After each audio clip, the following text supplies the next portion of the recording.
Buenas noches. Hoy empezamos la tercera edición de la Semana del Cine Italiano, Hacer Cine. Esta es una iniciativa del Ministerio de Asuntos Exteriores y Cooperación Internacional de Italia, en colaboración con el Ministerio de los Bienes y las Actividades Culturales y el Turismo, para promover la producción cinematográfica italiana. Agradecemos al Instituto Italiano de Cultura de Bogotá, organizador de este evento, y a su director Uberto Malizia, a la producción artística de Colectivo Errante y al equipo de Teatro Occidente. Esta semana veremos 6 películas comentadas por especialistas italianos y en un ejercicio interdisciplinar, los actores de Teatro Occidente desarrollarán acciones escénicas que dialogarán con cada uno de los filmes. Les presento entonces a su director, Carlo Sepúlveda, quien nos hablará de la influencia del cine italiano en Latinoamérica. Bienvenido, Carlos. Muchas gracias, Beatriz. Efectivamente, esta noche vamos a ver nuestra primera película del ciclo de la Semana del Cine Italiano, Vittorio De Sica, Ladrón de Bicicletas. Esta película todos la reconocemos como una de las obras de arte más importantes del neorrealismo italiano, una escuela que ha salido a las calles a construir historias desde la vida cotidiana en un momento muy difícil que es justamente la posguerra. Esta película es de 1948, el mundo acaba de terminar una guerra, Europa está particularmente destruida, el hambre, la miseria se ciernen no solamente sobre Europa, sino también en Latinoamérica, por supuesto.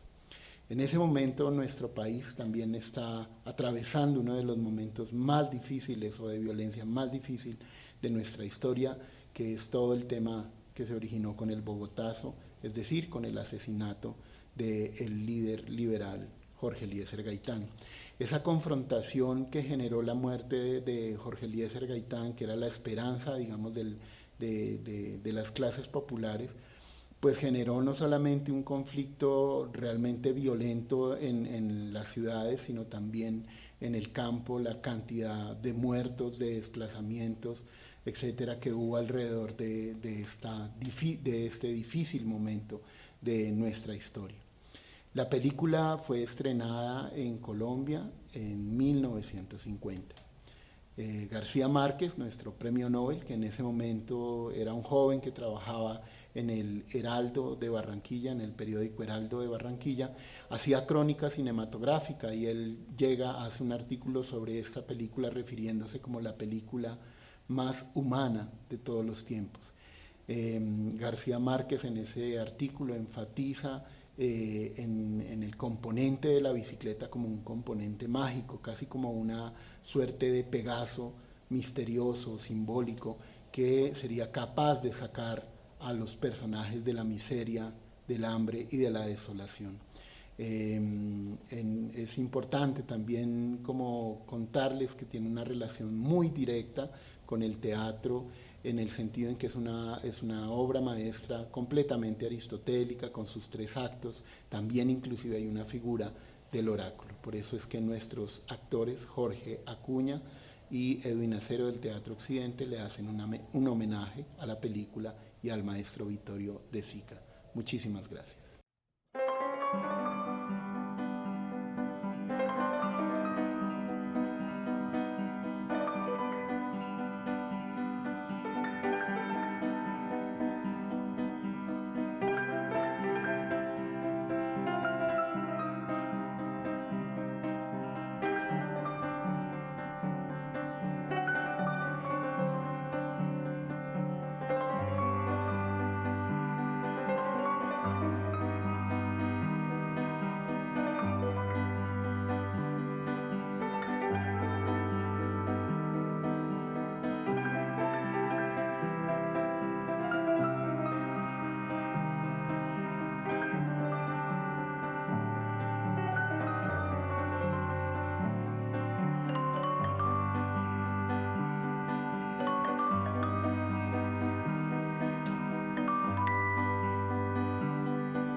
Soy básicamente un hombre infeliz.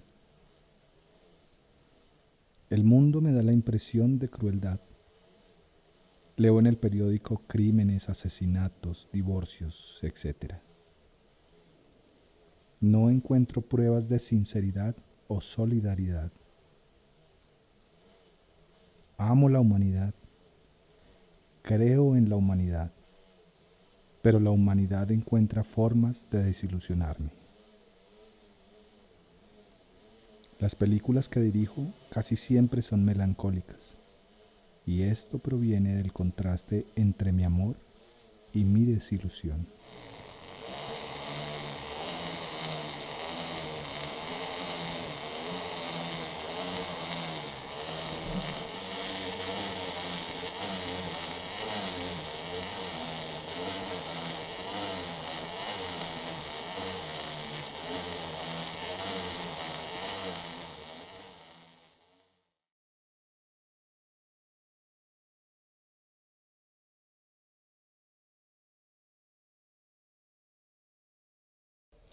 Ahora vamos a darle la palabra a Paolo Viñolo, quien comentará nuestra película de hoy, El ladrón de bicicletas, del director Vittorio De Sica.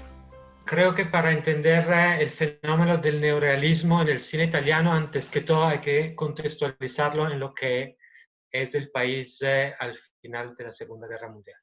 Un país prostrado y humillado por 20 años de fascismo que termina de manera convulsa y brutal. Una guerra mundial en que Italia entra impreparada y un poquito al revés y pues se vuelve pues una tragedia con los bombardeos masivos de la población, sobre todo a partir del 41-42, y eso lleva además a una guerra civil. Los últimos 3 años de guerra son 3 años de guerra civil en el norte y parte del centro de Italia. Entonces es un país que sale pues devastado desde el punto de vista económico, pero también desde el punto de vista moral. Y hay probablemente dos cosas que son las que van a propiciar de alguna manera una, un rescate. Uno evidentemente es, en términos políticos y militares, es el proceso de la resistencia. Es esas pocas miles de personas, hombres y mujeres, que deciden meterse al monte y organizar una resistencia militar, pero también una resistencia política a la invasión alemana, esperando la liberación de las tropas que llegan desde el sur, las tropas aliadas. Eso será un proceso pequeño, que pero tendrá un papel fundamental, porque de ahí, de ese núcleo, de ese embrión, surge la clase política y la clase dirigente de los años 40, 50, 60. Entonces es un momento, digamos, muy, muy importante. Y lo otro es una resistencia cultural, que se da básicamente a través de la literatura, del cabaret, del teatro y del cine. Yo creo que no hubiera un rescate así de fuerte en el inmediato posguerra sin el cine. El cine es mucho más que una industria incipiente que ya existía durante el fascismo, que ya había producido cosas importantes, que había ya abonado el terreno. ¿Sí? Pensemos a un autor como Luchino Visconti, que ya pues, en el 43, en plena guerra, hace una película como Obsesión, que está prohibida por el régimen. Es decir, no nace de la nada, nace de algo que ya se estaba construyendo, pero da un giro estético y de contenidos total en esos años.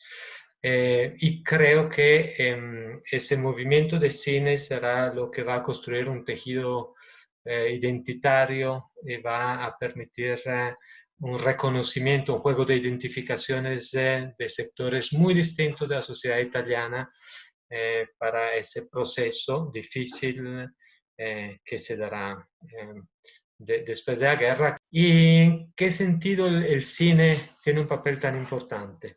Pues ante que todo por las condiciones de emergencias de la cual surge el neorrealismo. El neorrealismo se construye literalmente desde las ciudades destruidas. ¿Sí? Una película como Alemania Año Cero o una película como Paisá, son películas que se filman durante, o sea, que dan cuenta de los estragos de la guerra y a menudo se filman durante la guerra. Entonces es una relación muy cercana con el documental. Hay hilos ficcionales, hay narrativas ficcionales, pero los paisajes, los protagonistas, el tipo de narrativas que se llevan a la pantalla son traídas casi que en toma directa de lo que está pasando. Otra película que se filma con la guerra todavía en curso es Roma Ciudad Abierta, que será una de las banderas del movimiento neorrealista. Un movimiento muy amplio, con autores muy distintos que después cogerán caminos también muy distintos en términos estéticos y que sin embargo comparte esa necesidad de contar. Italo Calvino, que será uno de los protagonistas de ese gran movimiento de rescate cultural de la primera posguerra en literatura, con una maravillosa novela que es El Sendero de los Nidos de Araña, la primera novela suya. Refiriéndose a estos años, dice, la gente tiene ganas de contar, tiene necesidad de contar en los trenes, en las colas, para abastecerse de comida, en los asentamientos buscando trabajo. Y esas escenas, por ejemplo, aparecen en una película como Ladrones de Bicicleta, en las fuentes con las mujeres que van recuperando el agua cuando los servicios de acueductos, inclusive en las ciudades, ya no están funcionando. La gente lo que hace es contar, hablar, ¿sí? Hablar de las tragedias de la guerra, de las hazañas, de cómo cada familia se la tuvo que arreglar. Es una Italia rebusque, es una Italia donde todo el mundo trata de arreglársela para sobrevivir, para tener algo con qué comer, después de los años del mercado negro, los años del desabastecimiento durante los años más duros de la guerra, y evidentemente de un trabajo informal que se ha un mercado de trabajo que se ha desdibujado, una situación donde pero ese rebusque también es un rebusque de darle otra vez significado a las cosas. La gente no está rebuscándose solo económicamente, sino que está tratando de reposicionarse, de encontrar una forma con que cada uno y cada familia y cada grupo pueda contarse de manera digna a los demás. Entonces, en ese momento donde el contar y el contar desde la cotidianidad, el contar desde lo sencillo. Aquí ya el cine no está jugando ese papel de gran aparato de magias para evadir, sino que lo que aprende el neorrealismo es que el cine, lo que nos enseña el neorrealismo es que el cine puede también jugar exactamente a un juego inverso. Sino que agarrarnos a la cotidianidad, a la vida como transcurre para generar una identificación desde lo dramático de tipo nuevo. ¿Sí? Esa exuberancia del contar, por ejemplo, un personaje como Dario Fo, que después se volverá Nobel de literatura, ni más ni menos, gracias a su extraordinaria producción teatral, de guiones teatrales. Es un muchacho joven que pues que acaba de pasar por la experiencia traumática de haber sido enlistado a fuerza por las tropas de la República Fascista de Saló, la misma a la cual Pierpaolo Pasolini, otro de los protagonistas del movimiento neorrealista, dedicará una de sus películas, una de sus últimas y más terribles películas. Entonces, no estamos hablando de un movimiento organizado, cultural organizado, o, digamos, orgánicamente perteneciente a un movimiento o a un partido de izquierda. Estamos hablando de gente con trayectorias muy distintas, ¿sí? Entonces, Dario Fo, joven muchacho que en el norte de Italia, tomando el tren entre Milano y el lago de Como, en los trenes va contando, va fabulando, porque es buen teatrero, y la gente se reúne en los vagones a escuchar esas historias chistosas, ridículas. Estamos hablando entonces de algo que pone la mirada sobre, no sobre el Star System, así como ya el cine americano había enseñado a hacer, sino de personas del común.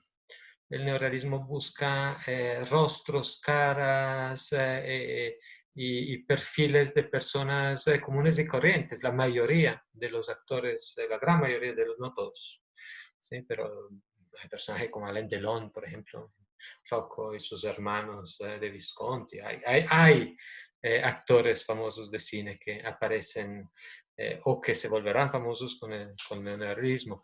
Pero la gran mayoría de los rostros del neorrealismo no son actores, son personas que aparecen desde la calle y que deben su poder comunicacional justamente a ese juego de identificaciones que pasa por un filtro cero de artificio de puesta en escena. ¿Sí? El neorrealismo busca, evidentemente, es una búsqueda al límite, es una búsqueda siempre mediada por los aparatos técnicos y todo lo que implica hacer cine, pero busca que la cámara vaya escudriñando, se meta en las cocinas, se meta en los sótanos, se meta en el tras de escena de la vida pública, que explore la calle, pero las calles de periferia, las zonas rurales olvidadas, y que busca así en los personajes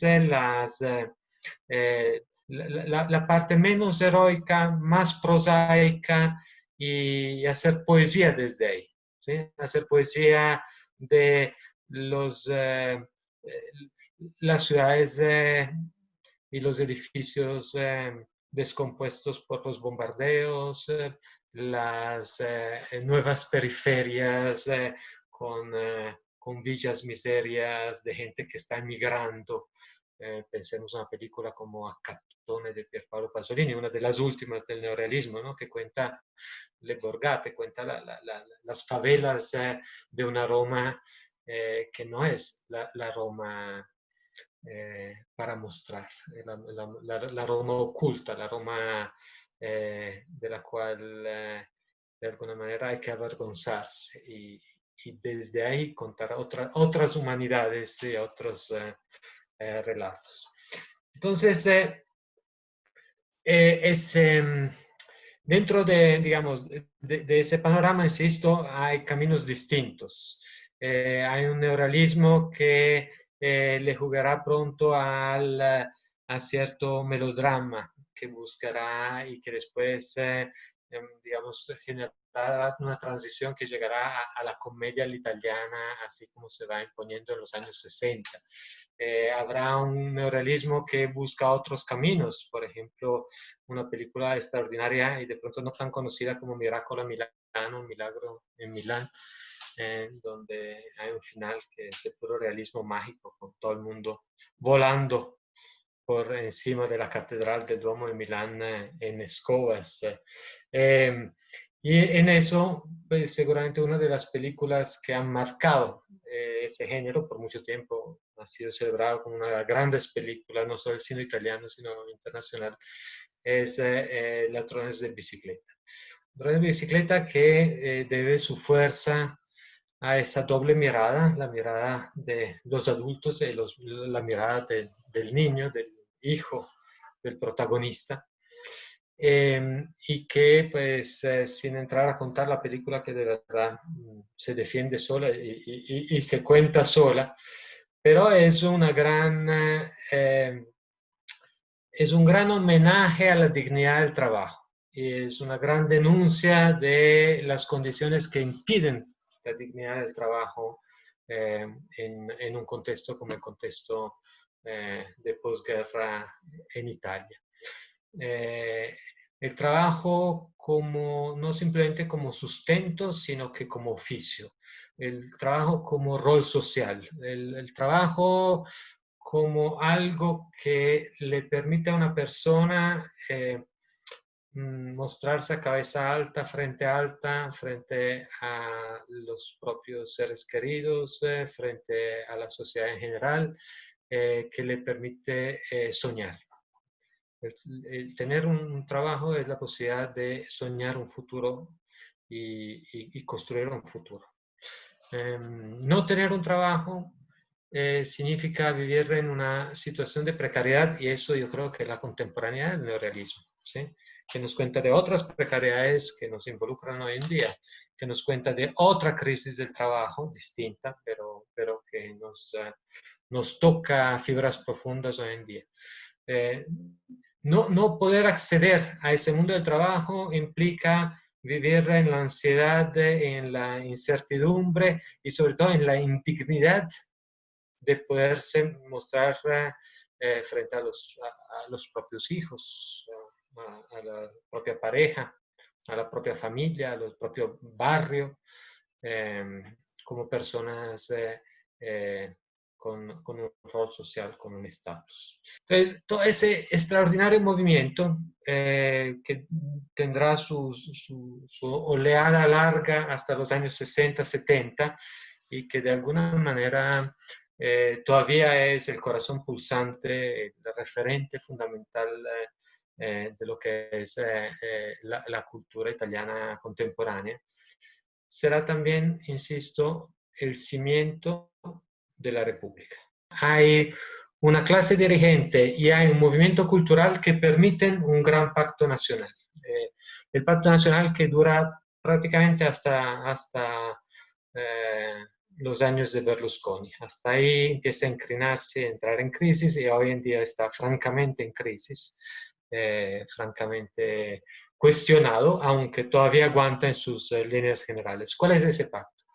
El pacto es que el Partido Comunista acepta las reglas de las democracias liberales y acepta participar a elecciones, y de alguna manera pone en la mesa la posibilidad de decir, listo, nosotros vamos a hacer la revolución.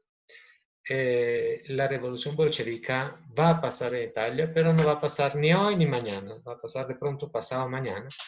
Y ahorita las condiciones están para que entremos en el juego electoral y entremos de manera limpia en el juego electoral. Y vamos a construir un gran partido de masa a partir del cual tratar de ejercer una hegemonía cultural antes que un control político del país, cosa que efectivamente pues, se dio en buena medida.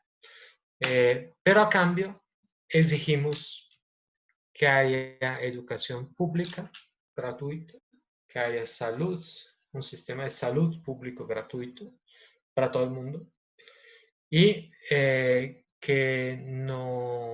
se garantice la existencia de sindicatos libres.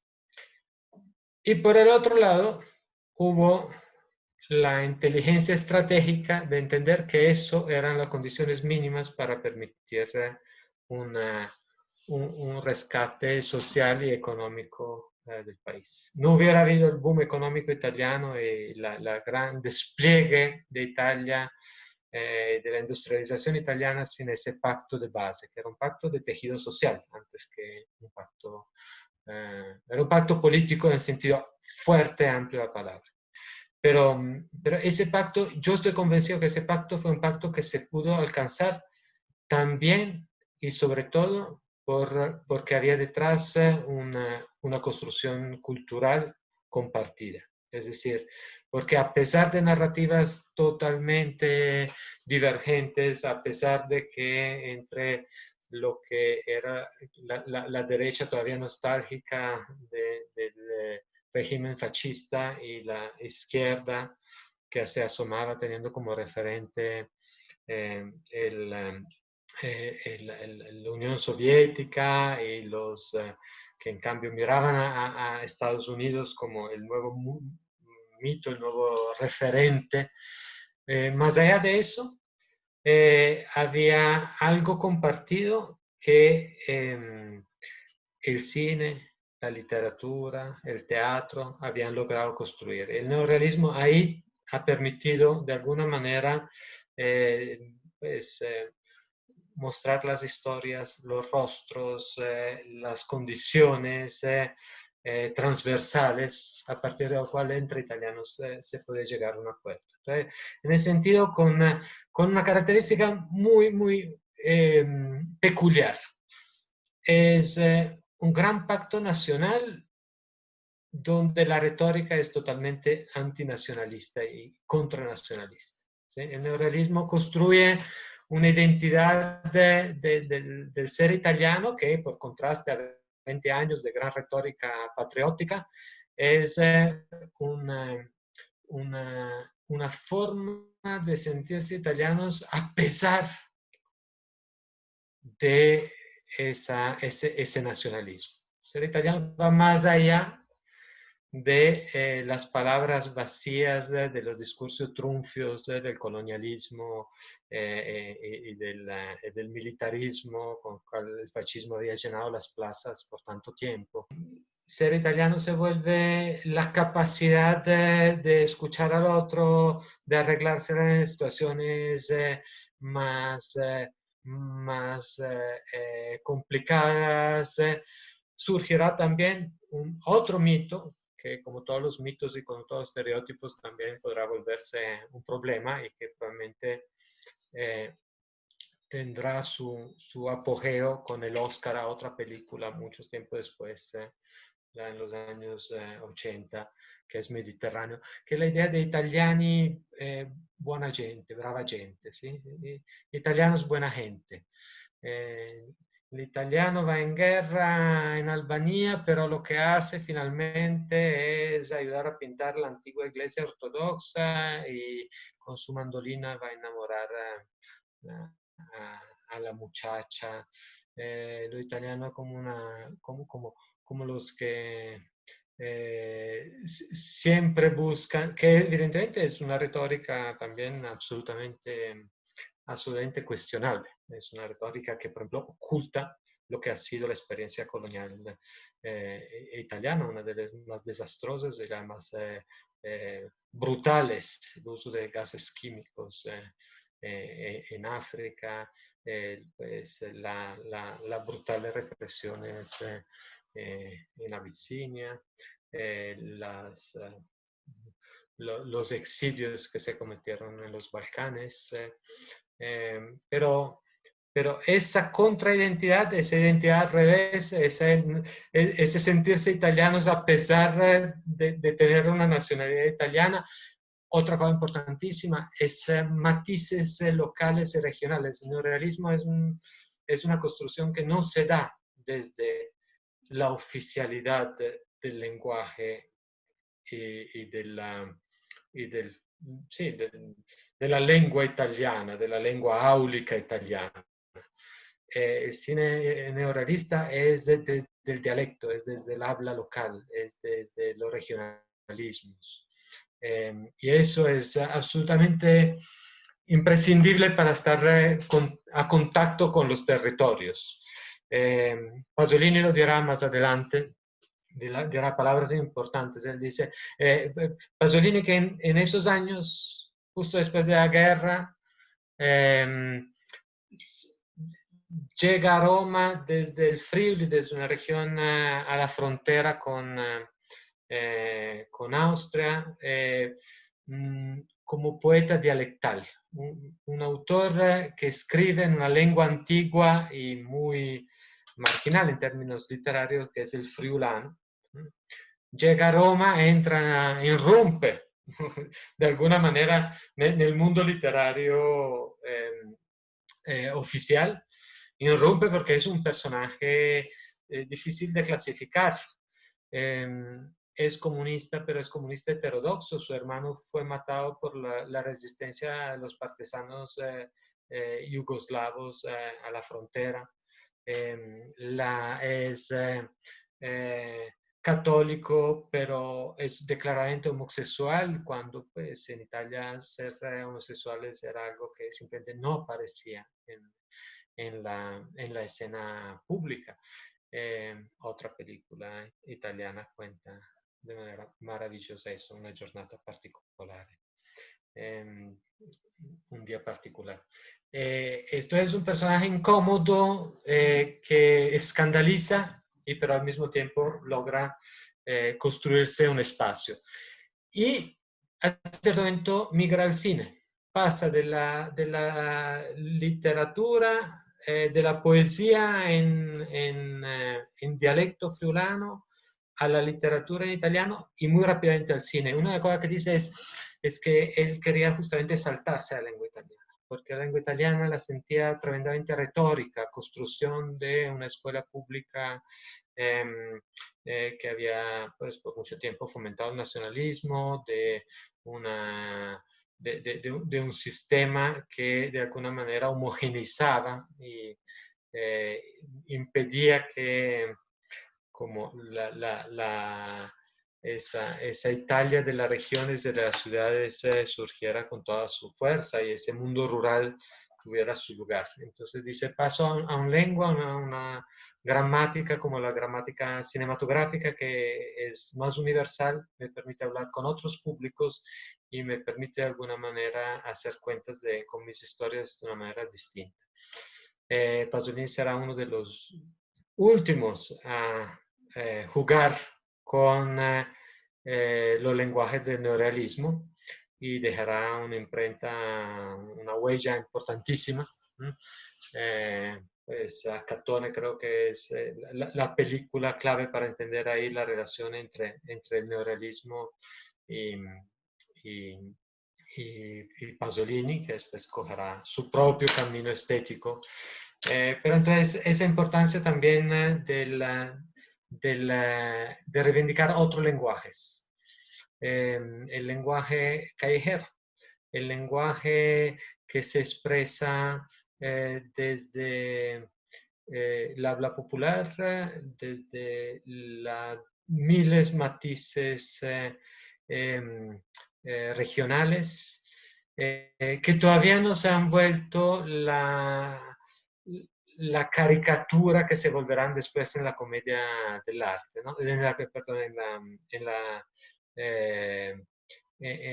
la comedia all'italiana, en el cine de los años 60-70, donde ya cada región tiene sus caracteres y sus chistes. No, aquí hay una búsqueda más cercana al interés documental, de tratar de que esas voces que habían sido reprimidas para tanto tiempo puedan irrumpir en las salas de cine y relacionarse de otra manera con un público que está buscando otra cosa, Entonces, de pronto, también hablemos del público, ¿no?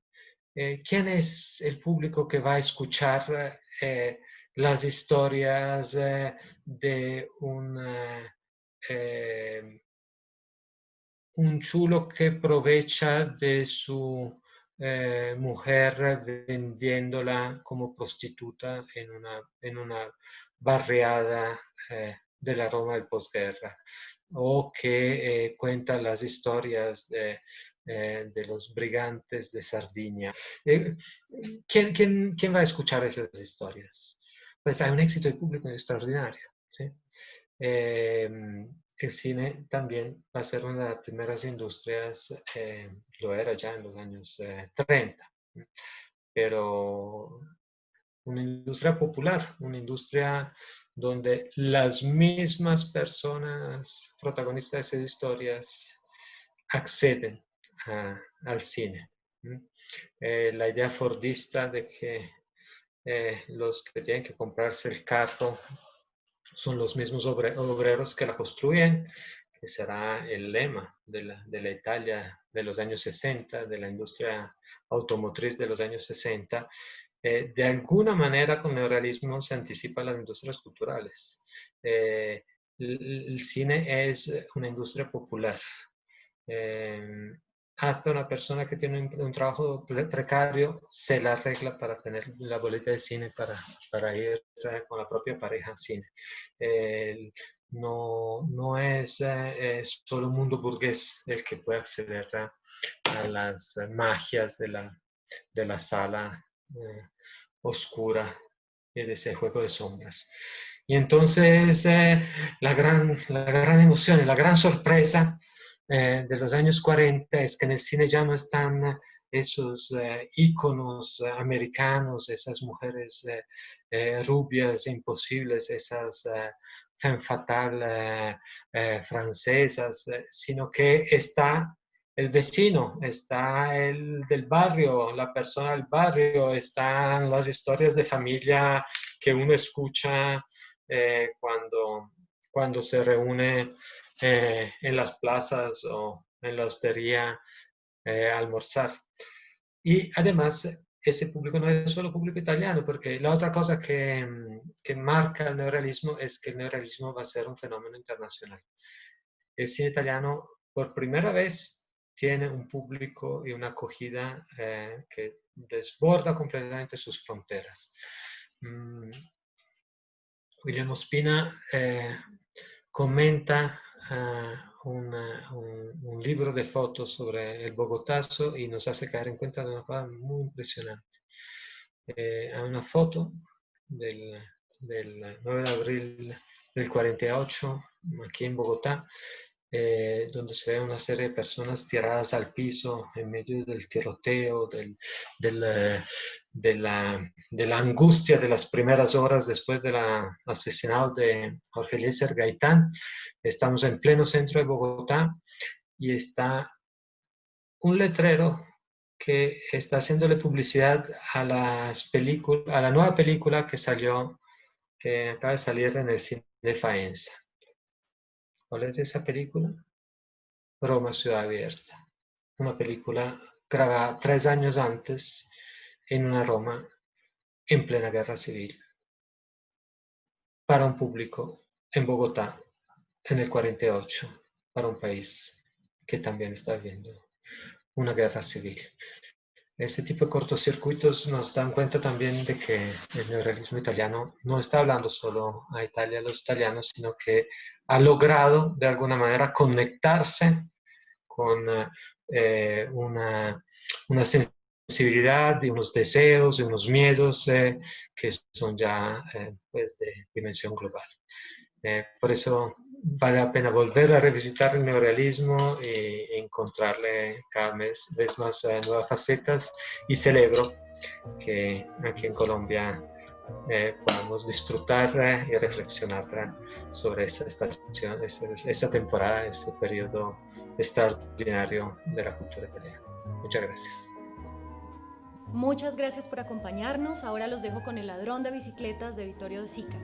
Les recuerdo nuestra cita mañana para ver la conmovedora historia de Rocco y sus hermanos con una charla introductoria de Alessandra Merlo. Que tengan buena noche.